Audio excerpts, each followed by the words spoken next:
easy to listen to a talk in the afternoon, but we'll try and make it as informative and to you as possible and as interactive. I really like to give you what you want to know rather than tell you what I know. So that's with that. Today's session we'll focus on a couple of things we think is important. I'm imagining you're all grade 12. Are there all grade 12 students? Yes, Yeah. 11th and 12th. 11th and 12th. So Yes. good luck to all of you. Before I begin anything else, good luck. Like your colleague said to you, your friend said to you, you're on a fork and you've got questions, you've got doubts, there's confusion. But confusion is always good because that allows us to think. So that's all right. A little bit about us. I just wanted to focus a little bit on what we do so you get a sense of who we are and what we do and how we can help you. That's really very quickly, and I think I will leave the presentation with your counselor, Ms. Aparajita, so you can have a copy, so I don't want to run through this. But that's really, so it's an end-to-end service on college admissions. We specialize in some countries. We don't know the answers to all the questions from all the countries, so we are still learning just like you are.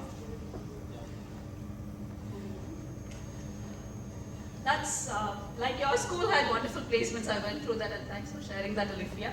So this was where our kids went to in the last year across the board. So in that space, where we've been trained and where we have specialty knowledge is North America. So that's US and Canada. Moving across the Atlantic is UK, headed by Pooja here. She's the expert UK, and some parts of Europe and Ireland. And then a little far away is also Singapore. So that's really the destinations we're thinking of talking about tonight. So if there are questions on countries we haven't covered, we will try and answer you.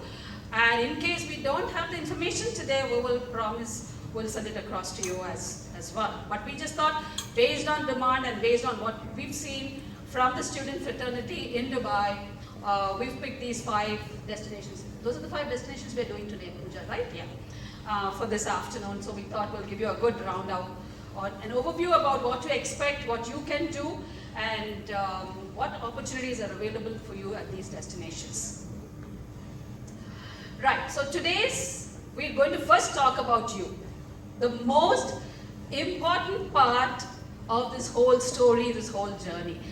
That's one advice. I mean, if there's nothing else you can take away from this afternoon session, one thing you've got to remember is who you are as a person, who you are as a learner, as a student, what you want to be, who you want to be. So always keep that as your centerpiece of discussions you're making. Whether it is choosing a college, whether it is choosing a course, whether it is whatever, don't take yourself out of the equation. Oh, I want to go here. I mean, you talk about universities and the names, and the first thing I get when I meet students is, oh, I want to apply to MIT, I want to apply to XYZ. But then you're talking about, you're putting the focus back on somebody, and somebody that doesn't, probably not related to you at this point of time at least. Okay, that's fine. Was it echoing? All right. So always it's about what I want, who am I, what I need out of the college education, and therefore which university, which country, which whatever. So my first question to you today, this afternoon, my friends, is why do you all want to go to college? COVID taught us we don't need to go to college. So why going to college? Why go to all these fancy names that we're saying on the board? Any ideas? I want you to think about this. That's where your conversation begins, with yourself and your family and your counselor. Why should I go to college? Why do I want to go to college? What do I hope to gain at the end of 3, 4, 5, 6, whatever number of years you're committing to, and good luck with that. I think that answer is going to give you the direction you need at this point of time. And so begin with that question. So how can you think about yourself? That's the first part we're going to talk about today. And then the world. First is you and then the world. So some of the opportunities that we can bring to you from the countries we just discussed. And one important piece of writing which we think is going to make a big difference into increasing or enhancing your admissions chances at the universities you so want to go to. So that's our agenda for this afternoon. So let's start with you and your portfolio. Now, especially when you're in 11th grade, you know, a lot of kids come to us, and I don't know if you're one of them. They come to me and say, "Ma'am, I don't have too many extracurricular activities, and I think the universities want to see extracurricular activities." You're so far away from the truth. Yes, extracurriculars are important, and we'll talk about it in a bit, but they become predominant, or they become the dominant point of connection between you and your dream university only if and only you are like an Oscar awardee or an Olympic swimmer, you know, at very, very high levels, because then your talent gets you noticed. Most of our kids in the student community, I think 99% of the students are not there yet. So the 99% of the students will focus on the most important part of their profile, which is your academics.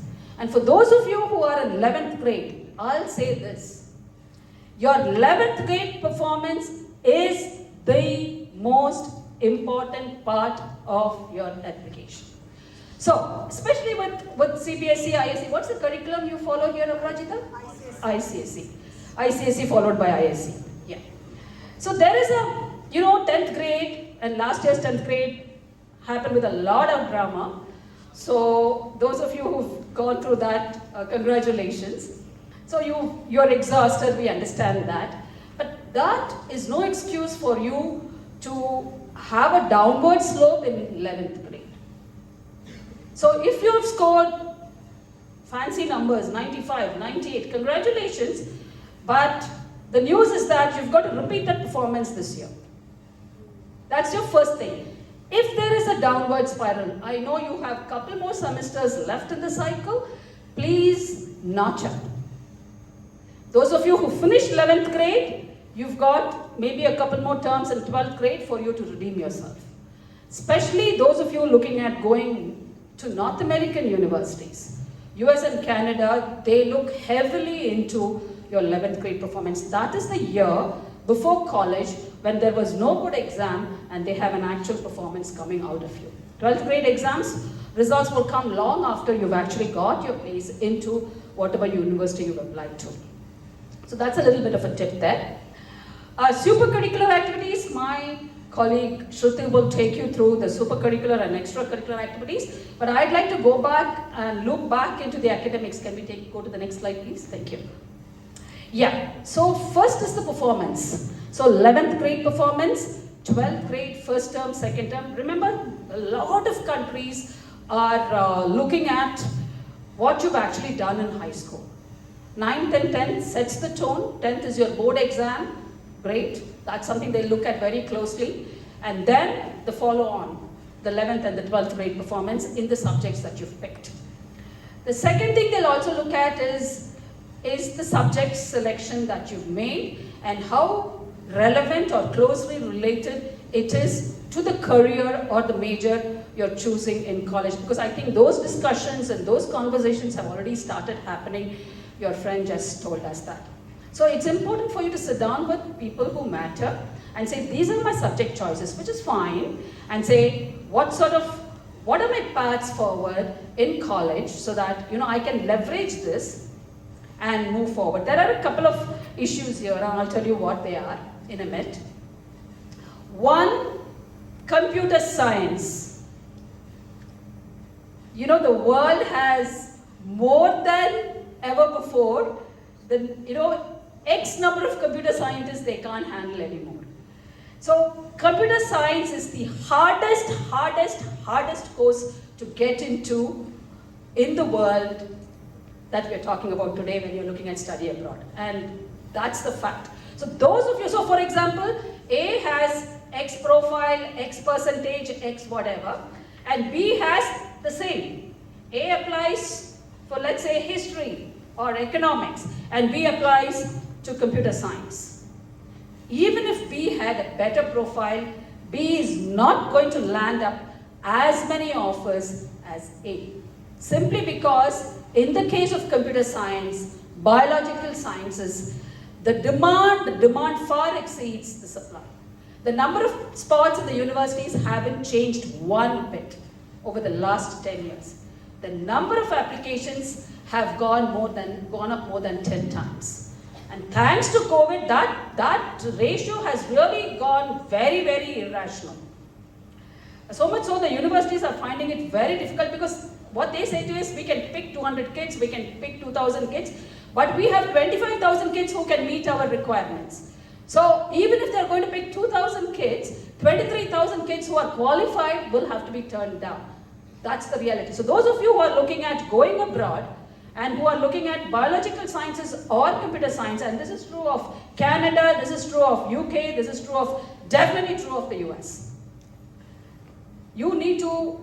What you need to do is to, yes, you must have ambitions, but you must also be a little bit more realistic and pack your selection of universities with a lot of safety options.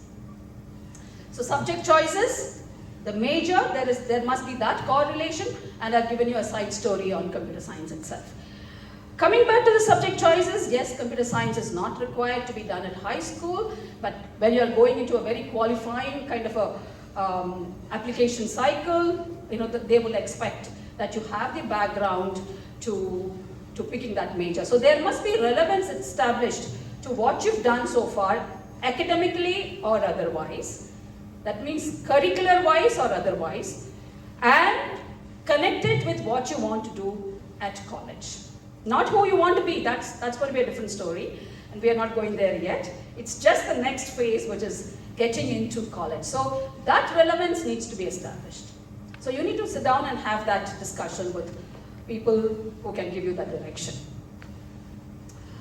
Right, okay, now we go into the next part about you, which is supercurricular, and I'm going to hand over to Shruti.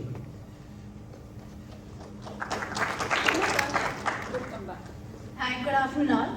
So regarding supercurricular activities, here it refers to all of those different options, different pathways that one could choose in order to increase their intellectual understanding about the subject, apart from their curricular requirements. So you can do like internships or online courses, maybe research projects or something like that, in order to give you a better understanding of what you would be considering. And not only that, doing these kind of courses, doing these kind of activities would also give you that kind of experiential knowledge that will be required for you to make a more informed call later. So, and it will also like make you more clear about whether you want to consider that path or not. Like as you do different sorts of internships, different online courses, you get a better understanding of what the field entails, thereby making you more equipped to take the decision later as to whether you want to consider that or not. Yeah, so that's. So regarding extracurricular activities, it's not about doing too many activities and being a jack of all trades and master of none. It's all about doing like one or two and gaining proficiency and expertise in whichever activity that you are involved in. So, and also along with that, it's also about developing some sort of significant accomplishments in that, if you're able to contribute to that, and if that activity has actually helped you to grow and become a more evolved individual. So that's about extracurricular activity, and it's not about doing too many or even thinking that if this particular activity would make me eligible for a particular university or not. It's about doing what you feel will help you to become a better individual, maybe develop your skills also along the way, and so therefore it's about choosing like either one or two and not doing too many of those. In fact, you should dwell on what Shruti just said, is the number of why extracurricular activities at all in college applications? Why? Is what they want to see, what the colleges want to evaluate is that A, you're a person who's not just sitting in class learning without sharing it with the rest of the world. They don't want someone like that. Especially now, collaboration has become such an important factor for all of us. We've learned, COVID taught us that we cannot solve a problem one-dimensionally anymore. Not only we need the support of various disciplines to come together, we also need the expertise, the thinking, the perspectives of different people so that you are able to look at problems today in the world are very complex, people. They're not simple anymore, and you can't get simple solutions for that. So going back to extracurriculars, what the extracurriculars tell the admissions officer is that you are a person who will engage with the community, who will be a good roommate, who can be a good friend, who can take charge, who can take responsibility, and you can enliven, you can enhance the college. Because college, I asked you this question at the beginning, is not to go someplace, sit for 4 or 5 years, and pick out a piece of paper at the end of 4 years. We don't need to go to college for any of those. College is one experience where you connect. It's the first stop that bridges the gap between who you are today as children, who you will be, which will be adults in the real world. So college is where the transformation actually happens. And for that to happen, yes, you need the high knowledge that classrooms and labs and whatnots can give you. It will also need the skills, the maturity, the generosity that you can get by engaging in the community. That's what loops back to the extracurriculars and the significance of extracurriculars. And again, like Shruti said, it's not the number, it's more about you, what you've learned, how you've grown through the extracurriculars, and what you can bring to the table as individuals, as students, as learners. Having said that, now let's move on to the next agenda, the world. Before we go to the world, a small intro about how to pick the right destination, a destination that is right for you. Remember, this talk is all about you. So, what is right for you? That's what we are going to look at, and what are the factors you can consider to pick a destination that's right for you. First thing is the academic fit. So you have, like we talked about, confusion. Confusion is good because that allows you to think, I said. It also forces you to look around, look at the opportunities, scope out all the possibilities that's ahead of you. So the academic fit simply means that your subject selection, your performance, we talked about this as well. So your subject choices, your background experiences, and your performance satisfy the entry criteria to most of the colleges in that country. I'll give you a small example here. With ISC, I understand that to do business subjects, you don't really need to keep math. So there will be some of you who don't want to do math, and that's absolutely fine. You can still build a great world without being proficient in math. Except, US and Canada, by large, the bulk of the universities that will admit you into the business program will need math. If you do not have math and you apply to either US or Canada, however great your academic portfolio is, whatever it is looking like today, the chances are you're not going to get in. And I'm sure that's the same with Singapore as well. So a lot of countries, and we might think, when we did the subject selection, when we finished out of grade 10, probably these were not the thoughts that were in our head, and that's all right. It's just that I'm giving you that intel now, so you can then be judicious about the countries where you're putting in your efforts, because especially those of you who are in grade 12, you're dividing your efforts between academic performance, and I just said that matters a lot, and of course your college application. So it's from the same time frame, you're taking out some time. So you've got to be very judicious, so make sure you're doing this right. So that's what I meant by academic fit. So you have to look at the entry criteria for some of the colleges, at least the top 10, top 20, whatever, and see that even if it doesn't guarantee admission, it doesn't. But at least it will, clear the profile. As far as requirements are concerned, you satisfy the requirements for most colleges. Then comes opportunities. Again, this is one of the answers for why college. You are not going to college to pick a piece of paper or qualification.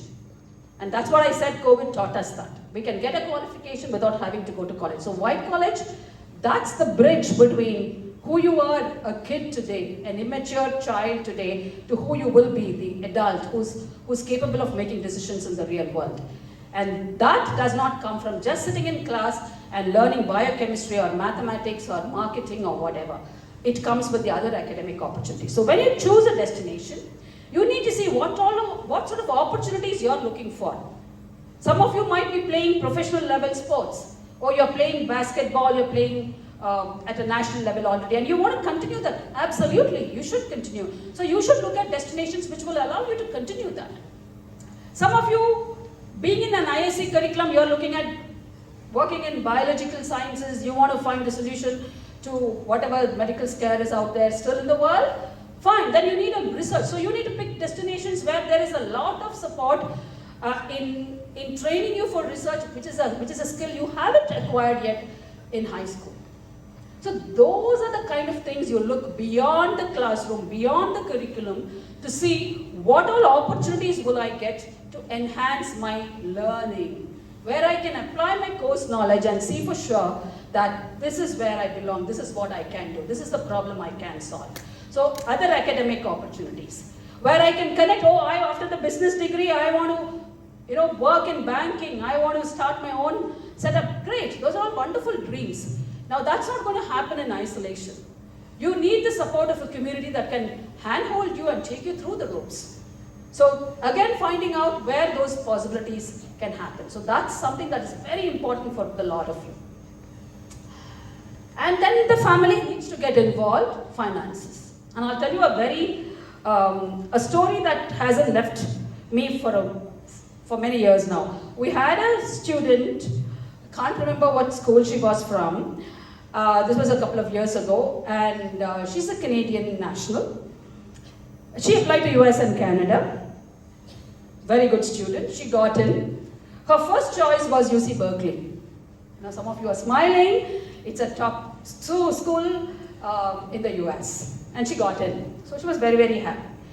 And then the father comes into my office, and he sits down with me. And he says, Shyamala, Mr. Shyamala, I need an honest answer. And I asked him what it was. So he said, see, my daughter is a Canadian national. She's also got into McGill, which is another great university. She's only going to be paying $3,000. Berkeley, she was going to be shelling out $60,000 then. Now it's a little more. So what do you think? And this is undergrad. You're caught off guard because this was not a conversation I was prepared for. We were very happy. We were celebrating that she got into her first choice university. And here this conundrum comes right in front of us. Very real problem. Whatever we decided at that point of time. But and from there my takeaway was, please sit down with your family, discuss finances early on. Because we don't want to be in that situation. My heart really went out to that girl at that point of time. So I don't want that happening for either of you. So I think it is important, again this is all about you and your family. So sit down, make a budget, and it is important for you all to work around the budget so that your college selection, destination selection can be without causing for any worries later on. Which brings me to the next part. So one is the cost and second is scholarships. Yes, your counselor just said that your seniors won wonderful scholarships. That's fantastic. But we live in a world that's changing every day. Even if that same student applied this year, there is no guarantee they are going to A, get in, or B, win the same amount of scholarships. Things are changing. Scholarships are not guaranteed. So you need to have a budget. If you get the scholarships, that's absolutely great. Please, patch yourself and use the resources that the world is giving you or gifting you. But at the initial stage, till you actually get in, then it is important for you to work within the budget that your family has allotted for your higher education. Very important. Part-time work, that's another thing that comes back to me. I say, these countries allow me to work 20 hours a week part-time. Sure. That's a decision that the university, that the control is within the university. At any point of time, if they think your academic grades are dipping, they'll take it away. B, this is not real work in labs or industries. This is where you'll be manning the restaurants and cafes and libraries. That's just a funding exercise. It will not contribute to your tuition fee or your living expenses. It will probably take care of your personal expenses. So using the part-time work or the amounts that you might get, and you'll have to pay taxes on top of that, by the way. As a funding, I think that's a bad idea. So do not rely on scholarships, which may or may not happen. Do not rely on part-time work. Again, that's too far away. Please focus on your current finances and make a plan. Postgraduate opportunities. we are not talking about masters here. Some of you might say, oh, I have had enough. 12 years with JSS, 4 years back-to-back undergrad. Now I want to work.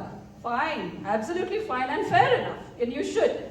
The question is, which destinations will allow you to make that decision? And today we are actually going to see what countries allow you for how long to stay back in the country and pick up work or look for work if that's what you need. So those are a couple of factors, in our opinion, that will help you come out with a nice plan that's right for you and where you can groom, grow, and come up as an individual. Okay, I'm just continuing. Why USA? So we said we'll discuss about 5 destinations today. We're starting off with USA. Why USA? Because it is the largest network of colleges, 4,000 and counting. So there's a college for everyone. That's the value of a US education.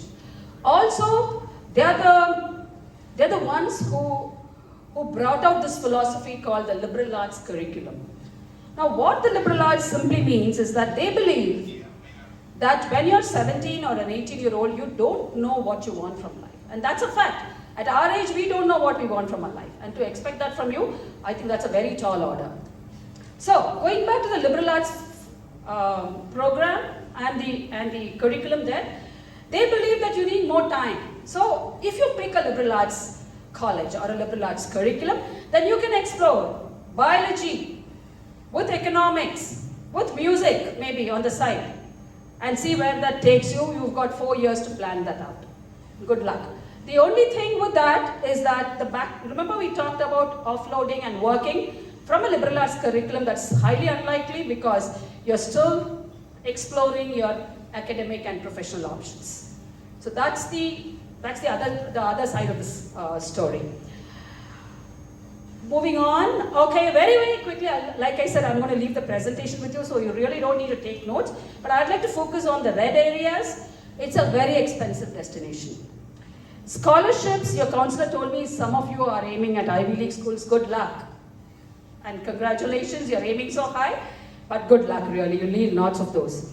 Ivy Leagues don't give scholarships. Not just the Ivy League, some of the top schools we talked about, Berkeley and such, no scholarships. There is no merit scholarship story with the top schools, most of the top schools in the USA. So it will have to come from your parental funding. Of course, there is an exercise called financial aid, but that might bring down your chances of admissions as well. If you have any questions there, we'll discuss that later. So that is where we are, $60,000 to $80,000 a year, 4 years undergrad. All of you will go through 4 years no matter what your subject selection is. The other thing that you need to know, the type of admissions. What makes the US application and admissions so complex? I'll tell you. You know, I was at Princeton 1 year and we were sitting down and having this conversation. So the counselor, the head of head of admissions, she said to me that every year the college gets, and every college, by the way, gets their goals set out in September. So right now, as I am speaking to you, probably the colleges are having the conversation for 2023 about the kind of students they want to recruit for this year. And that can come from a lot of factors that you and I cannot control. They might have received some endowments, some of their faculty might have moved away, so the number they are going to pick for a math major that year will diminish.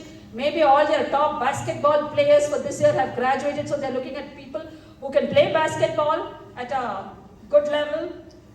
Those are all factors nobody knows. So that's the uncertainty of US admissions. And what compounds to that is that, okay, so let's say as a college I've decided that I am going to enroll 500 kids for the computer science major this year, which is all great. But we'll have to wait, and we wait until the deadline has passed, until that last application has rolled in, so I can pick the top 500 students that I can lay my hands on. So you are actually, for any college, for any major, you're actually competing with the creme de la creme for the year. And year on year, that story, that narrative changes. So if your brother had passed out from Wisconsin-Madison or from Michigan or wherever and he had X course, there's no guarantee, and wish you luck, that you as a sibling and who's got same or better profile will get those same offers. And that's what our experience has taught us. That keeps us on our toes. So when people say you're an expert, I say, no, not an expert. There are a lot of things I still don't know. We're still experienced. We just experience, that's all. A little more than you guys are. So it's pooled. That means you're competing with the top candidates from the world. International admissions are at best 15%. 10% is usually the norm. So you're competing for 10% of the seats globally. That's the US admissions, and that's why the admission statistics are low. Last year, MIT had like a 1.9 admission rate, 1.9. Can you imagine the heartache after being a very good student and still not getting into your dream college? And that's the reality, and that is why I'm going back to my original. Please sit down and have a very, very realistic list of colleges that you can apply to, because that's where we are with the US. What is important? Grades 9 through 12 are actual grades. Actual, not rated. Actual grades, so term 1, term 2, also allowed depending on when you finish term 2. Your deadlines to applying to all the colleges, I think, is about mid-January, the latest cycle, not beyond that. So ideally by December, you should have the profile that you're looking at. SAT. There's a lot of talk on SAT. And I'll share a story. NYU, one of your students has got into NYU, so I thought I'll use that as an example. Up until COVID, NYU's average SAT score for the students they had admitted was 1450. Do you know what it was last year? 1550. And it is a test optional school, and it has been a test optional for many years, long before COVID, by the way. They have other metrics to measure. So the COVID has allowed more kids to apply, but the reality is more and more students are actually submitting SAT scores. And what we've seen from our cohort of inner universe students is that the kids who got into the fancy places, their dream universities, are the ones who did well on the SAT and submitted the scores. For any course, this is not the right time to be planning an SAT, especially if you're in grade 12. So work on the test optional. You can still use that as a test optional. If you have a score of about 1350 and upward, submit the scores. I'll be judicious about this. Less than 1350, less than 1300, my suggestion is do not submit the scores. It will bring down your chances for sure. Profile. So US pays a lot of attention to what you've done outside the classroom as well. But again, like Shruti said, it is not the number. They want to see what are the activities where you've done well.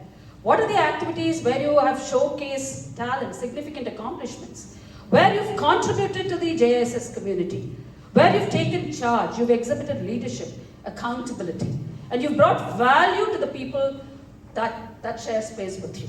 So that's what the profile is all about. It's not about, I mean, for example, if you say that you have a head boy, you have a head girl, the question is, I'm the head boy of JSS, that's all very great, so what? You need to be able to answer that, so what? So the question really here is, what have I done to JSS as the head boy? That's important. It's always outcome driven, not your positions. All right, so we'll move on to the next one, and just go back to that slide, please. Thank you. Yeah, there are different ways you can apply to various colleges in the US. It's a big country, I said, so there are various application systems. The Common App, which is more popular, and so on and so forth. I'm not going to go through that anymore. Like I said, I'll leave the slide with you. But yes, it's not one single application system. There are multiple. Moving on, Canada. Canada is US's neighbor. Why should you choose Canada? One of the best things to me as a counselor is the value that Canadian universities bring to the student through what is called as their co-op education.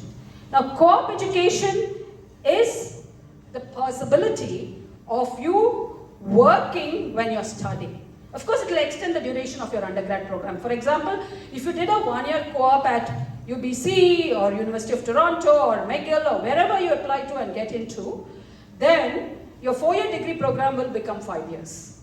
And that's what it is. But it will give you a valuable experience. Remember we said this, as 17-year-olds, you don't know what you want from life. So the co-op is a great experience for you to check in and see, do I really want to do this for at least couple of years of my life? And if I want to do this, what are the skills they expect me when I graduate and I want to work? What are the skills I need to have? Because you have time to go back into college and make some changes. And you also, it's all paid, so you can contribute to your parental contribution here again. So, and what we've seen is that many times when kids do co-op and the employers are really thrilled with your performance, they'll say, okay, you know what kid, when you graduate, come and look us up. So there is that connection established. This is why we go to college. They establish that connection with the real world, with the industry. So you are connecting already with the people who are making things happen, who are working, the professionals and the practitioners. Those are the advantages of co-op, and that's why Canadian education. Post-study work visa. Now, US also has a post-study work visa. If you can go back to the previous slide. And I deliberately, oh, you're the one who do it. Sorry, I'm looking at these people. I'm so sorry. Right, that is in red. Post-grad work opportunities, 1 to 3 years OPT. Okay, I want you to understand this difference, so that's why I thought I'll reserve it for a later discussion. OPT is optional practical training. So if you go to a US university, you can stay back and work for up to 3 years, depending on your course. And that's 1 year is for non-STEM courses and 3 years is for STEM courses. But there is a big caveat here. Provided you find work within 3 months after graduation. So the 1 year or 3 years opens up only if you find relevant work. So you can't go and work in your uncle's bakery in New Orleans. You can't do that after having done an engineering degree. They'll check in and find out and you're out. You'll have to find relevant work that is aligned with your major at college. And if it's a STEM major, you can extend up to 3 years. If it's a non-STEM major, it is 1 year. In complete contrast is Canada. So can you go to the next slide, please? Thank you. Canada is 3 years. And you don't need, there is no clock ticking here. You can use the 3 years to find work. And there is no bifurcation, STEM, non-STEM, whether you do business, marketing, medicine, biochemistry, it doesn't really matter. It still boils down to the 3-year program. So that's the difference between the works opportunities, postgraduate work opportunities between US and Canada. So in the US, the clock starts ticking a little earlier. Mostly rolling, so again, in Canada, if you meet the university's standards, you have a good chance of getting in. So the moment they get an application, they'll start reviewing it. If they like you, they'll dole out an offer.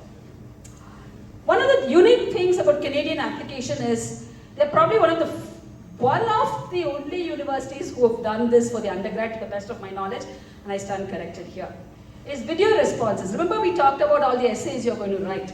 Now in Canada, for some of their courses, I think business and engineering courses, for some of the colleges, there is no written content. Impromptu question, you voice it out, give out your response in an audio video file and press submit and it goes down to the other side. So it's very real. So they test your knowledge in a very real, usually we have that for the MBA applications, but Canada has introduced that in the last couple of years for their undergrad, but for not all the courses. So just be aware of, that's a little unique about Canada. Again, like the US, they do check your profile. They want to see how you've engaged with the community beyond your classroom. And those are all your application systems and so on and so forth. That's a little overview on Canada. All right, next slide, please. Right, now I'm done with you for now, and I'm going to hand over the mic to my colleague, Pooja. Thank you, everyone. Thank you, ma'am. Okay, so let's move over to the other side of Atlantic, which is the UK. So one of the good points about UK is that they're quite high on research. In fact, majority of the universities are now giving out world-leading research opportunities for undergrad students as well as postgrad students. So if you're someone who's thinking of getting into the research field, UK has a lot of options in it. And it's not just in the top universities like Oxford or Cambridge or the ones in London, but even the likes of Leeds or Nottingham or Bristol. So basically, you get into a good school in UK, you'll have a good chance to get into a good, to do a good research opportunity. In terms of the curriculum, unlike the US and Canada, which is a bit more flexible, UK is a very structured curriculum, which means if you apply for, let's say, computer science or architecture, you get picked for that particular course. You study that program right from the first semester or the first term. It's not like you do first year of liberal arts or languages and then you decide your major at the end of first year. No. In UK, you'll be doing the program that you've been shortlisted for right from the first semester. Works for some who don't want to, who are very focused, who knows that they want to study this particular program. They get in right in from the first semester onwards. Whereas for some who want a bit more of a flexibility, maybe UK may not be that right option. Then comes the work opportunities. So UK's degree program has one thing which is quite, I wouldn't say unique, but they do offer a lot of placement years, which means similar to the Canadian co-op, where you get to work in the industry, get valuable skills, get paid for it, and build connections so that once you graduate, you can get absorbed into the workforce quite easily. Right, next slide please. Okay, so this is a snapshot. I'm not going to read the whole thing, just the bits on the red. In terms of the application system, unlike US or Canada, UK is one central portal, which is the UCAS application. So you apply, whether you're applying for medicine or dentistry or architecture or law or engineering or business, you have to make the application through UCAS. All universities, whether it's Oxbridge or UCL or Westminster, all of them go through here. Barring a few art and design colleges. Art and design colleges have their own separate direct applications, but apart from that, all the other courses in universities, you have to make it through the central portal called UCAS. In terms of the deadlines, well, they have an early deadline for courses in medicine and dentistry, which is just like a month from now for the grade 12 students here. 15th of October is the deadline. And if you're considering applying to Oxford or Cambridge, again, the deadline is just the next month. All other courses in universities, the deadline is going to be in January. International students can make applications after the January deadline as well. However, they will be termed as late, and the universities will only consider them if they have places available and your application is good. So in the best interest, it's good that we submit within the deadline, which is for the regular applications. Other points, in terms of the work, postgraduate work opportunities, UK has now introduced the 2-year stay-back option starting from September 2021. People who graduate can stay back in the country and look for work, and it's not tied to any specific course or a job offer. It's just giving you the 2-year stay back to look for work, so you have more time and to explore and find work.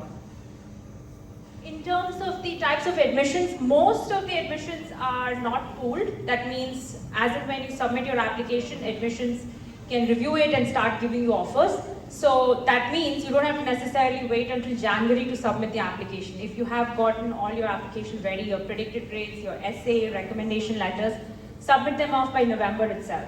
So hopefully by December you can start getting few offers. So you don't need to wait until the deadline to then start, getting to hear from the universities.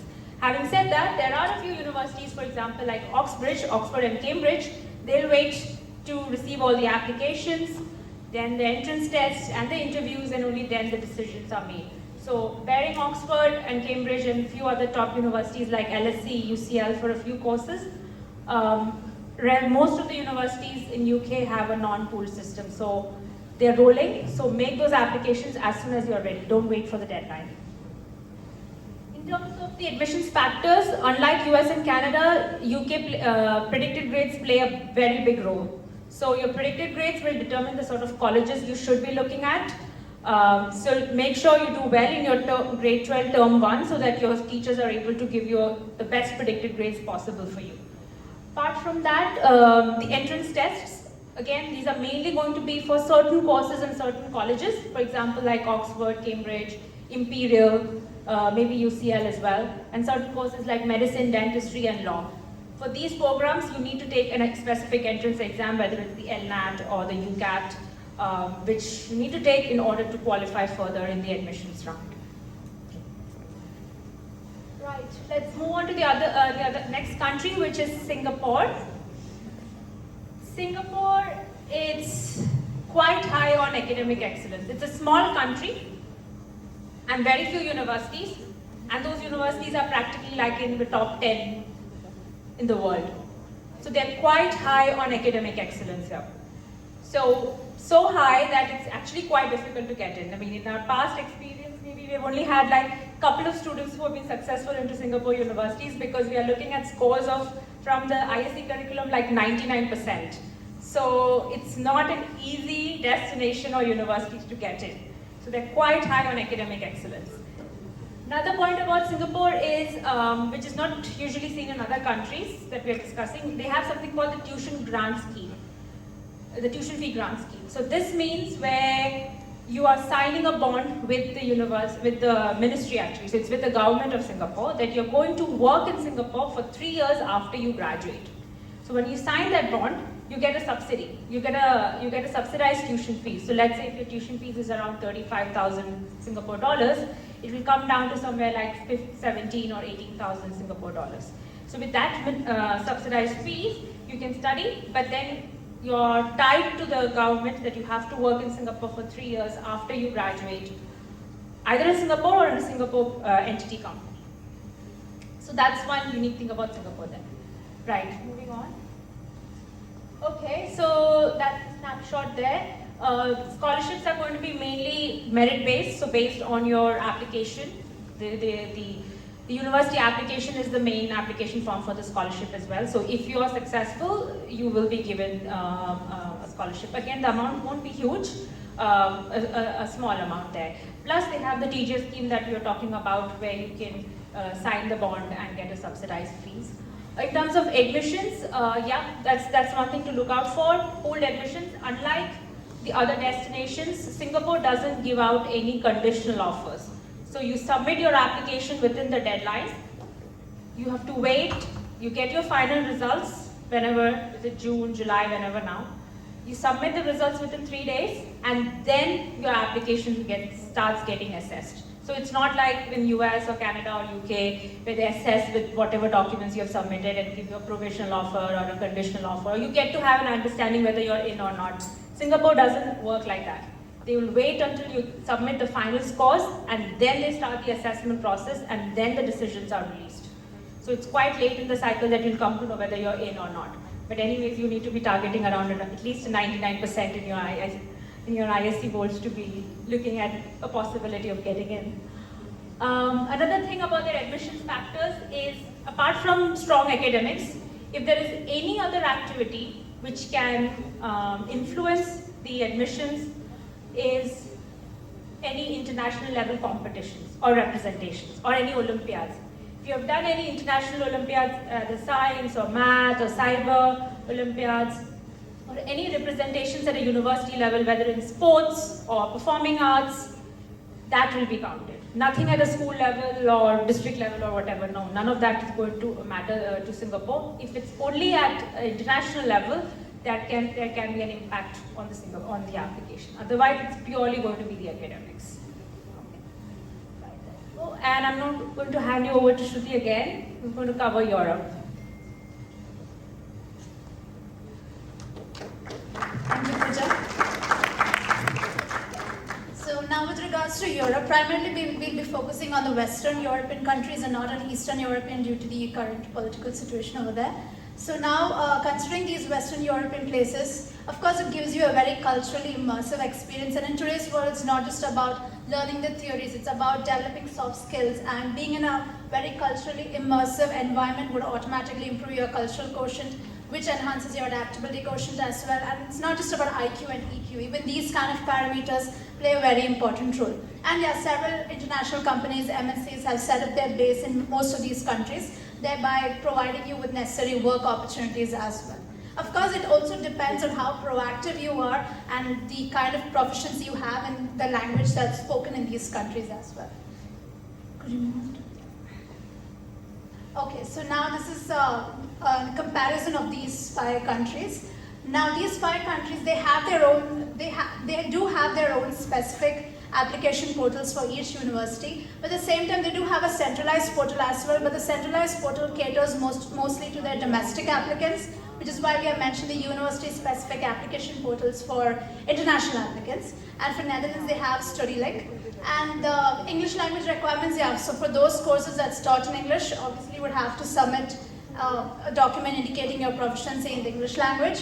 Many of these universities conduct entrance tests as well to know more about the student's ability to handle that particular course. And also several public universities that even though they do offer the course in English language, they may want to know if you do have a basic understanding of their vernacular as well. So there could be like a few public universities that may ask you to submit a document indicating maybe basic understanding of either German or French for those German and French universities. But in general, it's not just about the theoretical understanding, it's important that you gain that kind of proficiency in that language as well in order to find work opportunities in these areas.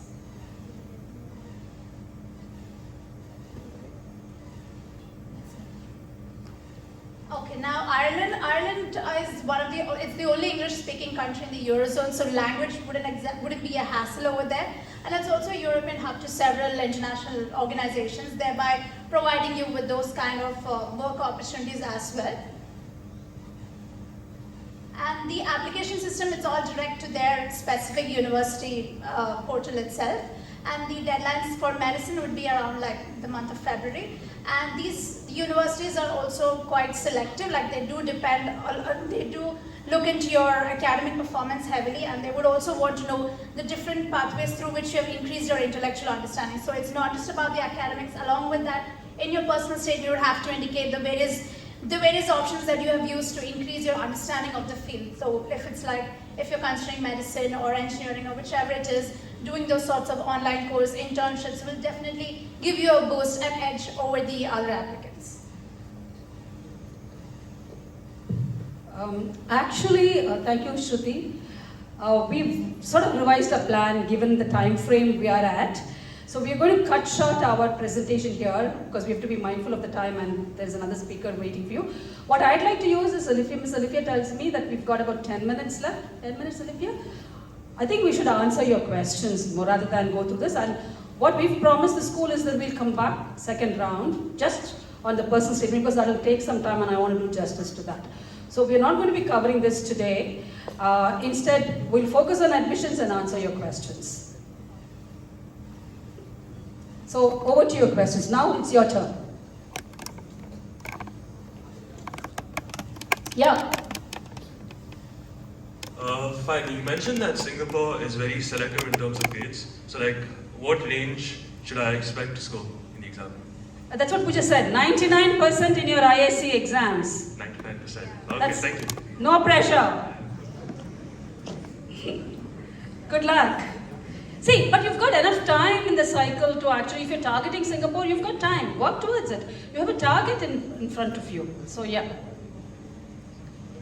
For your university application, how do you answer questions like, why did you choose this university in particular? Okay, great question. And again, that was something that we were going to cover, but I'll answer your question right now. Is you need to answer that question very honestly. Is the specific reason, so academic reasons you're choosing that university. So go research the university, look at their courses, look at their academic opportunities, look at the other extracurricular opportunities, what has drawn you to that university. Make that connection between you and the university. Yeah. So gap years are common after undergraduate. What do you think about taking gap years before undergraduate? Gap years are common. I'm not sure I agree, but yeah. So yes, but the question here, what's your name? Yuthika. Yuthika, the question is why gap year for you? Question number 1. What do you hope to achieve in the gap year? Question number 2.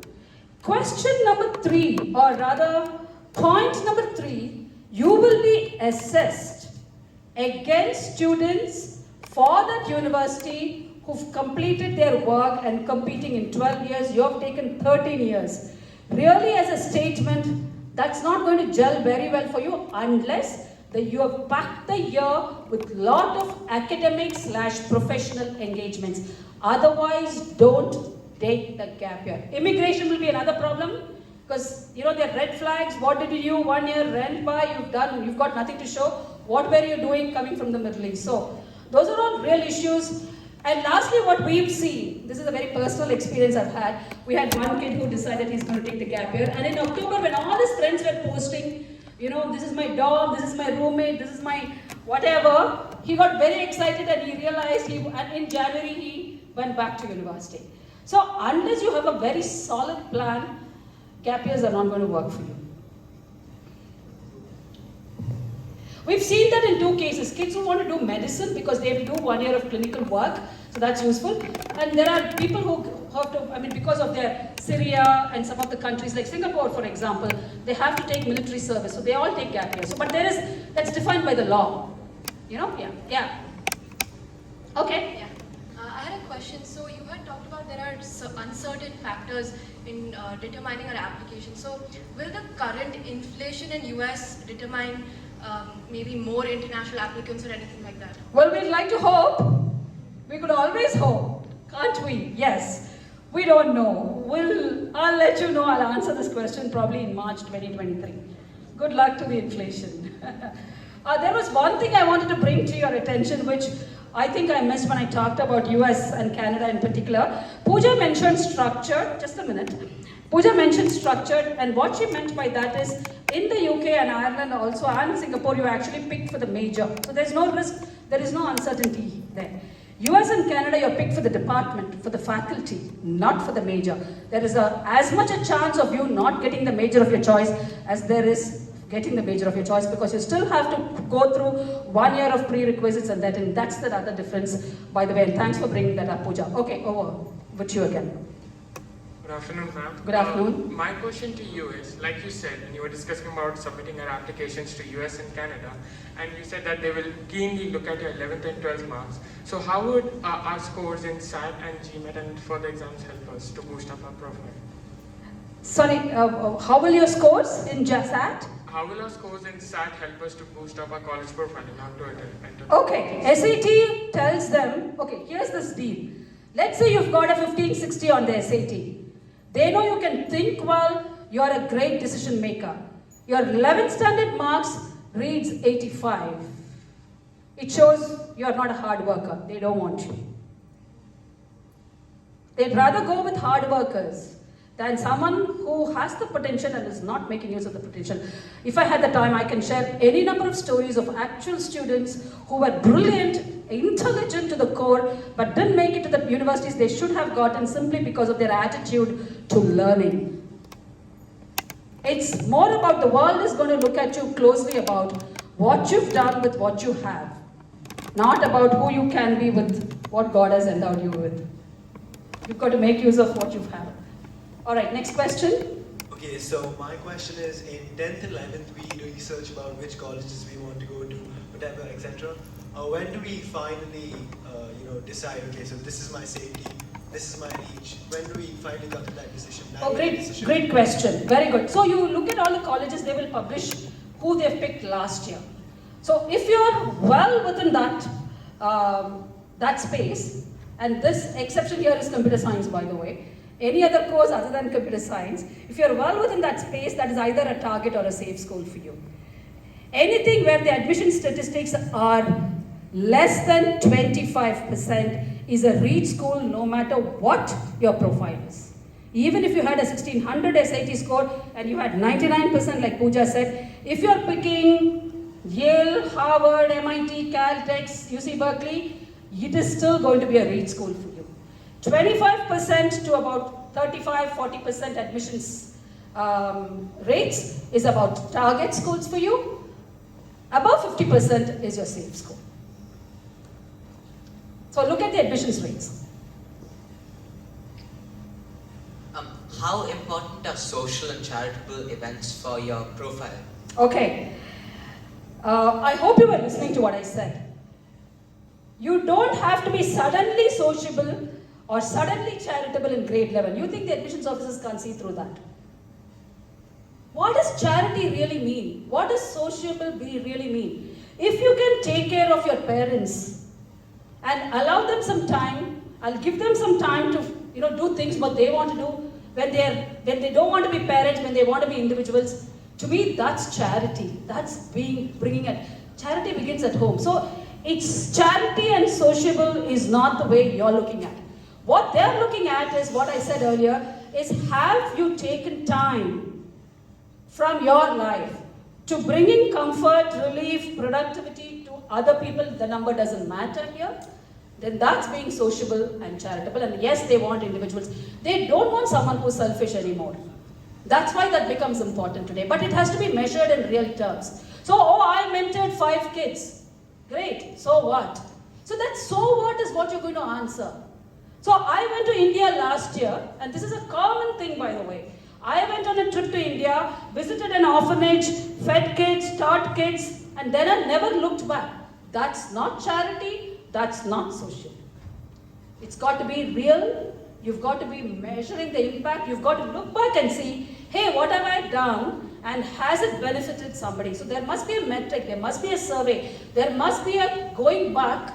You have to look back into your activity and say, how has it benefited the other person? Only then it counts. Otherwise, it's just a name on your resume which will not gain any coverage. But it is important. So find ways where you can make meaningful difference to other people's lives, people. Like I said, your family, your immediate friends, your school, you've got plenty of opportunities. Look around you. You've got to be real. Not this mannequin, dolled up version that you're trying to put up for yourself. They'll see through that very, very easily. Especially in 11th grade, suddenly you become conscious about sweeping the streets of Dubai. So far you never cared. You think they can't see that? Don't waste your time. Be absolutely real. Any other questions? Great. I think I'm going to hand over the platform to the next speaker. I think we've already taken your time, sir. Apologies. And good luck and look forward to meeting you all again. So students, you have a long day today and you had a very interesting session and we want to take that forward. So first I would like to ask all students that we have students from 9th to 12th grade, right? 9 to 12? So how many are from the science background? Okay. And how many from the commerce? Okay. So we have mainly from the science background. So what I will be talking today should help both science and commerce. But me as a chartered accountant, I come from a commerce background. So I'll take a case study from the accounting side. But what I see in our profession right now, in practicing field, that we have a very tough competition from engineers. When it comes to the large accounting firms or consulting firms, it's not just for chartered accountants. I see so many engineers completing MBA and taking a leadership role in the big fours, accounting firms like PwC, KPMG, EY, right? Because technology has become so important part of our lives. And second thing, the top 3 consulting firms of the world we see. Anyone knows about those? Which are come under the top 3? McKinsey, BCG, Deloitte. I said that in Big 4, that Deloitte, KPMG, we call as a Big 4. But when it comes to the only consulting firms, we talk about BCG and McKinsey and one more is there. So, so that's the way we'll move ahead. So what will be my topic is, be future ready. This is I have chosen because we are talking about future. So what we will be doing in 40-45 minutes we have, I'll share some insights on career exploration initially, then I will take a case study based on the accounting profession, then what we should do, little bit I will touch my final message and any questions you have in the last 5-10 minutes. So we'll start with the insights on career exploration. What is important? What does career exploration demands? It demands that we learn about ourselves to determine that what we want from our working life, right? Your parents must be in business or in profession. So I would like to ask you, is there anyone whose parent is a doctor? Very common. Doctor? No? Engineer? So we have many students whose parents are engineers. Chartered accountant? Yeah. So there are many also chartered accountants. So you know, UAE as a country, it has many doctors, engineers, chartered accountants, management graduates, so many fields are there. You have to see what we do in our lives. We see around that what our parents have done, what our relatives have done, what our friends have done, where they are studying, and then we choose that what we want to do. We see our interests. Like when we may be 1 or 2 years old, we may want to be a doctor, but when we may be in the 5th or 6th grade, we may be wanting to be an astronaut. As we grow, our priorities change, our understanding change, and then we decide that what we want to do with our life. So you have to see that what you want to achieve in our working life. And then you have to do the necessary research to identify that what may be the possible careers. Like you got a great insights on different universities which are there in different parts of the world. So experts have brought that in front of you, and today we have a lot of resources available to check where you can do a research what you want to do. And then you have to see that what is the best way you can establish yourself in that career. We are talking about universities, which universities we want to go. So you have to see how your scores are, as the experts said. So scores in 11th, 12th, and later on different scores we were talking about, right? So you have to see that what is the best way you can achieve what you wish to achieve in your career. And you have to start taking action. As Madam was pointing out, that if it's about social work, it shouldn't be visible only in 11th and 12th. It should come from within. And you should know that how you can put it. And I know that the students are very well informed here in UAE because I see many students taking part, and schools also arrange different activities which help us to build our profile the way it should be for different career options.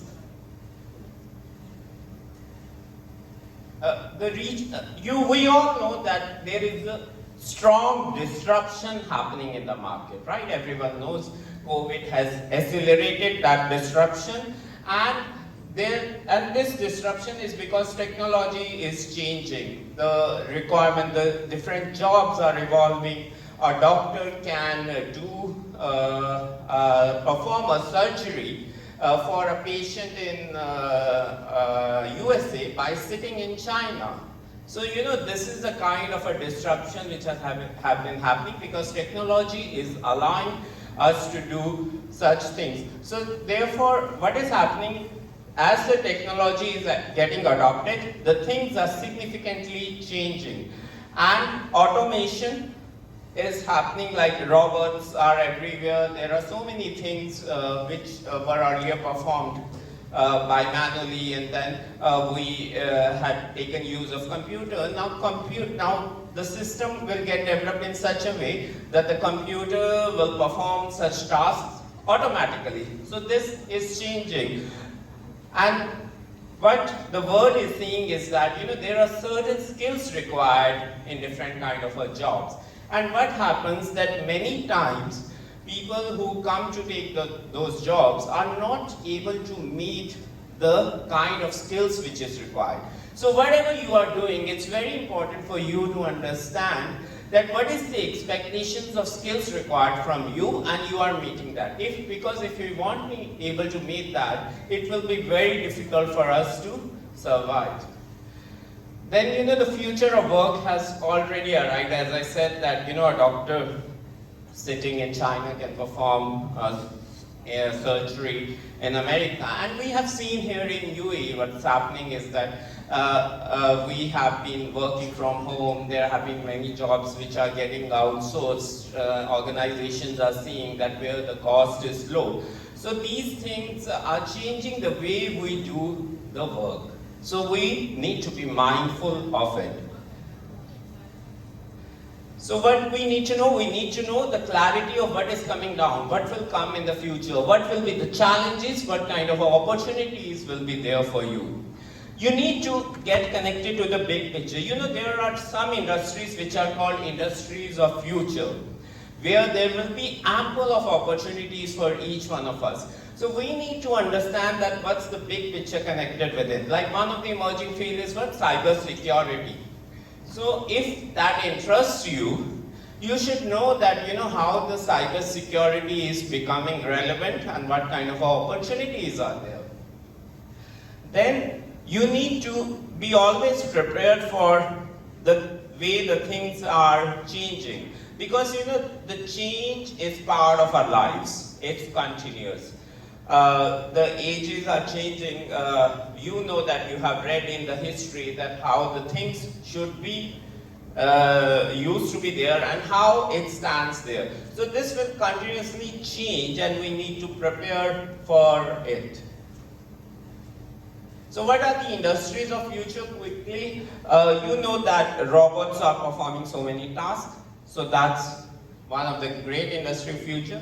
Then those who have an interest in biology, you must have read about genetic code, that how much experimentation is being done with the human body, that how the kids can be born, what kind of qualities the kids who are getting born should have. So there is ample of things which is happening in the world. So genetic code is another big industry. Then codification of money, markets and trust. You must be hearing new terms many times, crypto, metaverse. All these things, if you see that there are opportunities coming in such a way that people are finding different ways to do the work where the control of people of the government or the way the interaction is done with the government or the way the interaction is done with the people around is changing. So this, when these changes happen, the regulations have to be brought in by the governments because governments are what they control the country. They have to see what is in the best interest of all the people. But as these things are coming, it will significantly change the way the interactions are happening all around the world. The weaponization of code, now as a children, as maybe of a grade 1 or grade 2 student, we are interested to know that how the code works. We learn coding. How many of you have learned coding? Yeah? Almost 50% have made an attempt to learn the coding. Because we are seeing that how the word of coding is changing. But let me tell you that, the coding may interest you or not.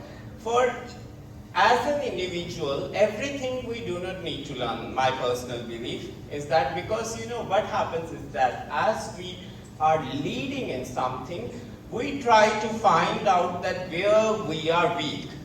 Right? If I'm a CEO of an organization and I have to hire people, then I will see that okay, where as an individual my qualities are poor or I have less skills, and I gather those quality people around me and get the work done. So we have to see that coding is important, but we have to really see that how much value we are creating from that. When we are young, we can spend time, we can give. But as we grow, we have to judicially see that where we are spending our time. And if this interests you, then we have to give all our efforts onto that. Then we know that data is everything in today's world. Do you agree? Yeah? And how the data is being compiled. It's not in a formal way. Each click what we have on internet generates data. Do you agree? Yeah, I think in 12 or at the age of 13 we are allowed to have our social networking once. So whatever excess we have, that changes. So information, so this data is very important. You know, data is the raw material of information age. So what we can do with the data can really make a difference to our lives. Where we talk about big data, data analytics as some of the fields.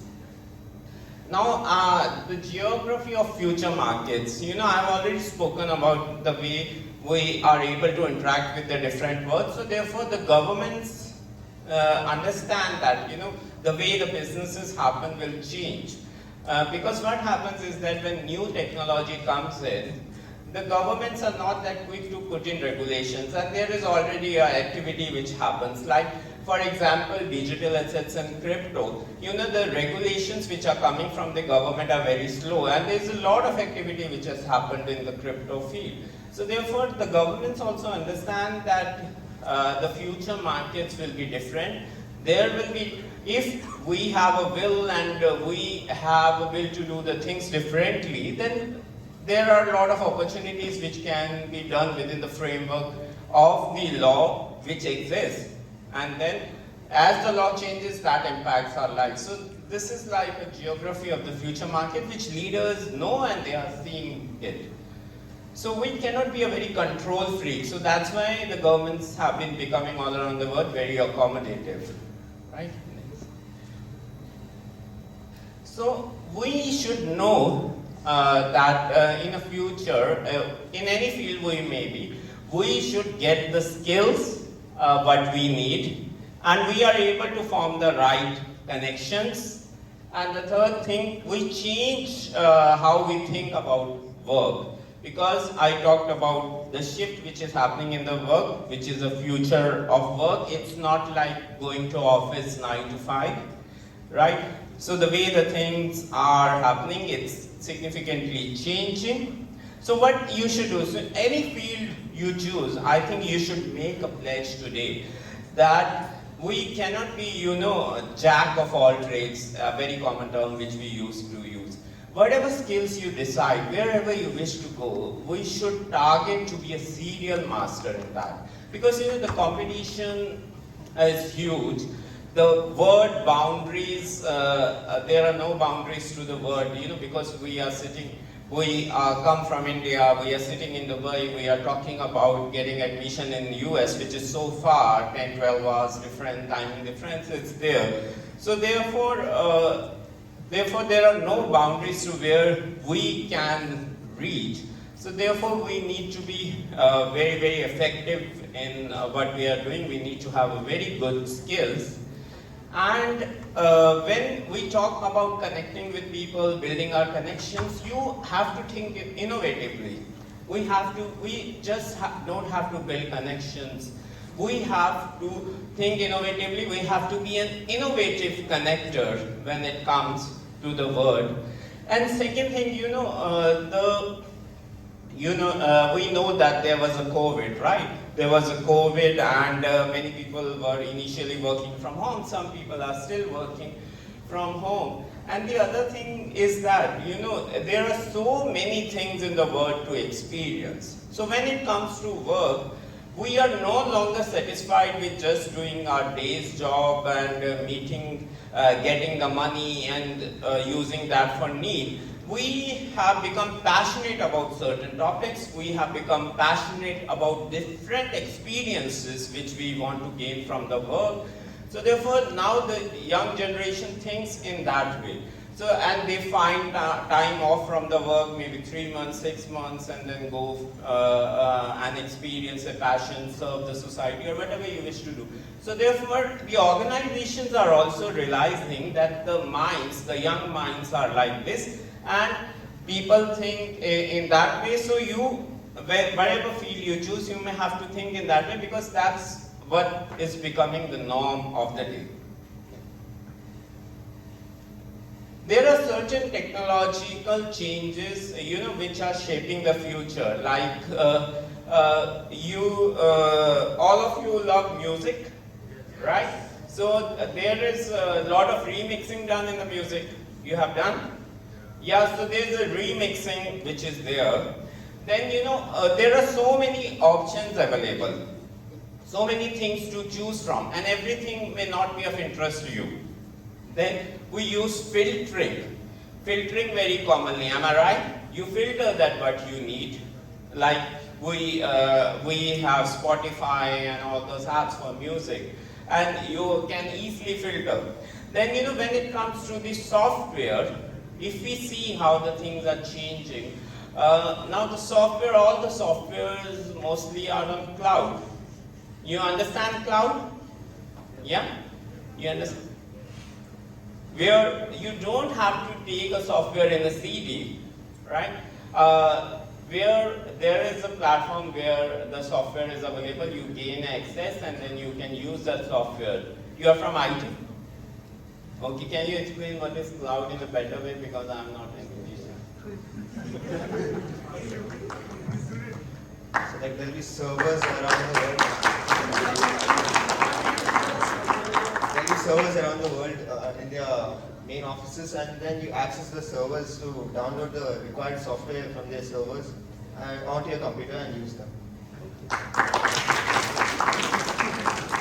So that, and we are on the screen. So there are so many. Next slide. So if you see accessing, sharing, filtering, remixing, so all these things are shaping the technology of the future. Next. Interacting, questioning, tracking, beginning, all these are part of it. The next. So now we move on to the accounting profession and connecting dots. And let me tell you that even if yours is a science background, you are studying science, it will not be a waste for you, it will help you, so just pay attention to what I may be saying.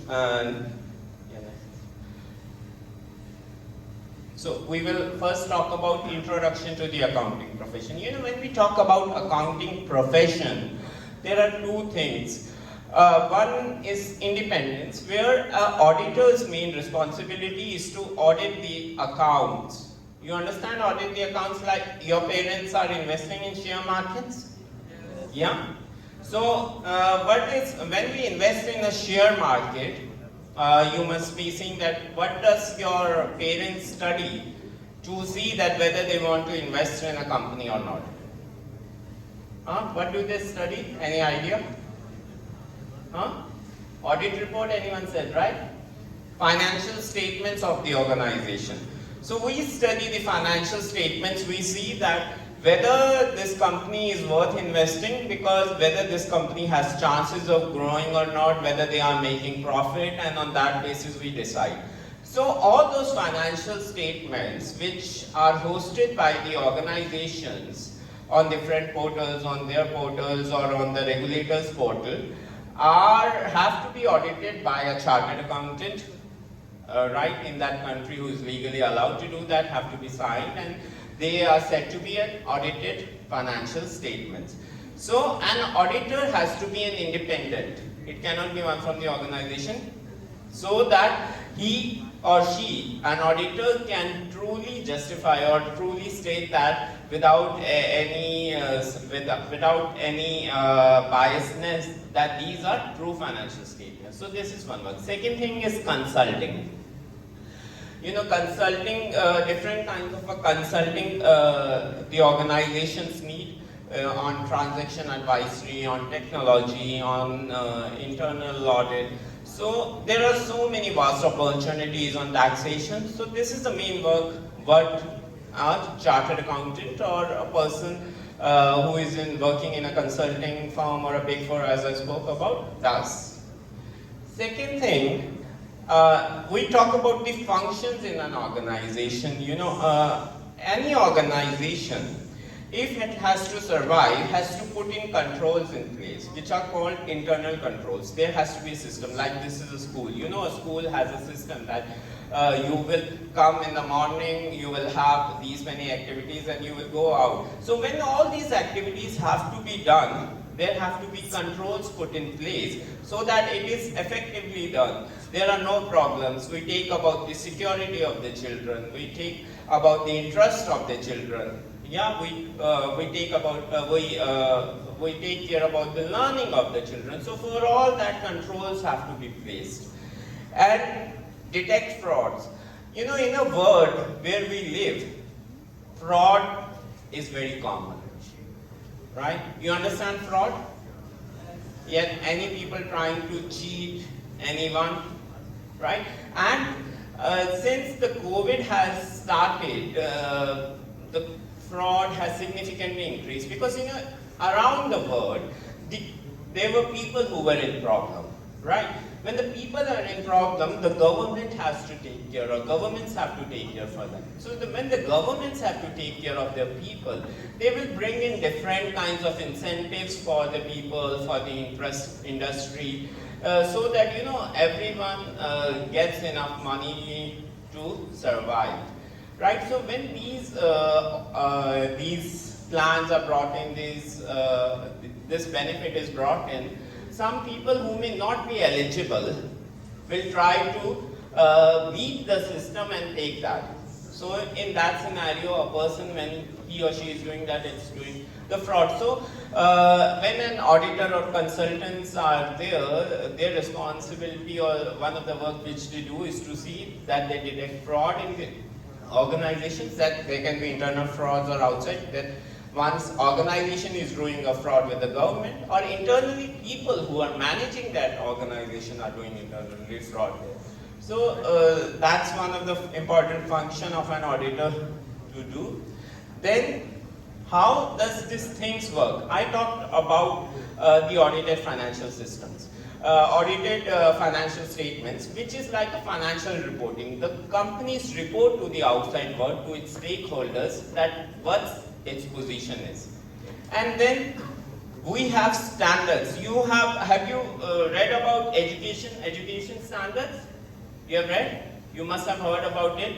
That in the world, the different organizations set up certain education standards. So there are standards for accounting, and there are standards for auditing, there are standards for forensic, there are standards for valuation. Anyone understands valuation?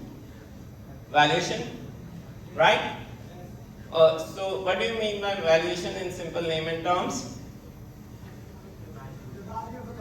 Yeah, so the value of the company, you know, this value of the company has become so common. We talk about unicorns, startups, how much is the value of the company. So all this, and you know that in the last year in India, so many big IPOs came, right? And the share price was determined based on the valuation of the company. Any big IPO which came in India in the last year, you know? LIC? Huh? Which one? Infosys came long back, I think. Maybe 20, 30 years back. Paytm, yeah, Paytm. And the girls can tell about, there was one beauty, Nykaa, yeah, Nykaa, right? So that's a different thing, that the share prices of all the companies are very low now. But yeah, there was certain value defined to it, you know. And in the valuation field, if you want to know a very big name, you know, who is called the master of valuations, or he's an Indian, you know, world famous. He is a professor in NYU University in USA, and his name is Aswath Damodaran. You can follow him, you know, if this field of valuation interests to you. And he has written very simple books also, like Little Book on Valuation. You can see. So this is how, you know, the accounting profession works. Now, the two questions which are very pertinent to the accounting profession or to any field is, what will be the future of this profession, and how the technology will be impacted. And accordingly, we need to adjust things to be ready for the world. Now, when it comes to the future, you know, many times what has been seen is that there is a big difference in the way we study and the way the practical world works. And, you know, to reduce that difference, to manage that difference, accounting researches happen. so that the schools, universities can have their education in such a way that it is relevant for us when we are on to our jobs. So what we need to understand is that there are so many smart and sophisticated technologies which are coming and which are changing the way the things are happening. Then continued globalization. You understand the term globalization? Many of you must be studying economics and commerce and other things in where you must have. Any science student who is studying economics here? Okay, very nice. So you all are studying ICSE board, am I right? I also come from ICSE board, and I come from city Dehradun. And Dehradun used to be the best city for ICSE board schools 20 years back. But now the world has changed. Everywhere we have schools. And to tell you one, I do not know who is the chairman now of ICSE board, but the chairman who was, when I was studying, who is the chairman of ICSE board? Okay, so I am forgetting the name. The chairman of the ICSE board, when I cleared my 12th in 2000, used to stay. He had one very big house just half a kilometer from our business place, in Dehradun. So, and most of the people, those who are in the management, I think they are related, so there must be some relation right now also, I think. So, the continued globalization, we know that the world, the access to different things have becoming very easy. So that's creating more opportunities. And the regulations which are happening in the world are changing, right? UAE, do you call UAE as a tax-free country, or it has a tax? Tax? What taxes it has? VAT. So VAT. So value added is very simple for you. You go to a restaurant, right? In a restaurant, if you go, how much percentage of VAT will be added to your bill? 5%, right? So this is VAT which became applicable in UAE in 2018. So what is the next tax which is coming in UAE? Corporate tax is coming. When? In 2023. Right? So there may be personal tax also. So what is happening in the world is that, the regulations, and for that different kind of rules are being brought in, and do you get time to access some of the series, knowledgeable series on Netflix? Have you? Okay, so if we go to Netflix, we have a very good series which talk about anti-money laundering or global recession. Huh? Yeah, Wall Street is there and explained, and there are some of the very good series, which really helps us to understand. So I'm not encouraging that you spend a lot of time, because your time is limited.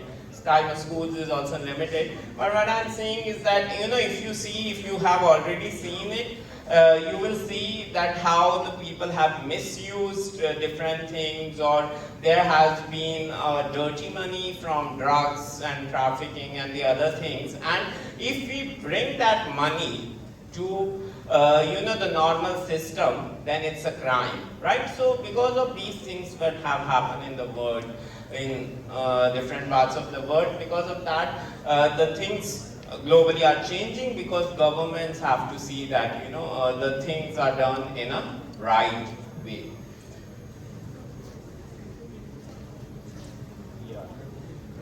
So the buses will leave in 5 minutes, and I'm above time. So what I have to say that the final thing is that if you have to do the chartered accountancy, this presentation is with the school. You can have a look at it.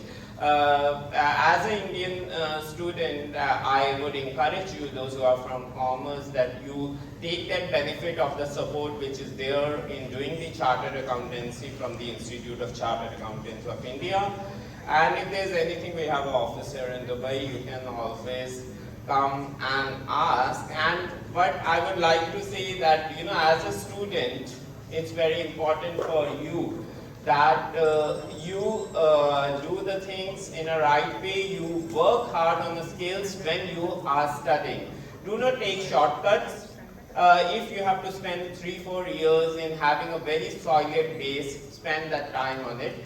Chartered Accountancy from the Institute of Chartered Accountants of India allows you to globally shift to any part of the world because we have a mutual recognition agreements with Canada, Australia, New Zealand, South Africa, Ireland, United Kingdom, which easily allows you to gain the qualification in that country.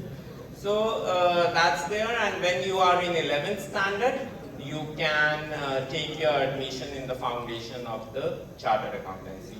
So with this, I wish you very best, and I hope that my 45 minutes made some difference to you, and I wish to see that you all fly high. And thank you to the school management, especially to Govind ma'am and principal ma'am and everyone else who were there, and wish you very best. Thank you.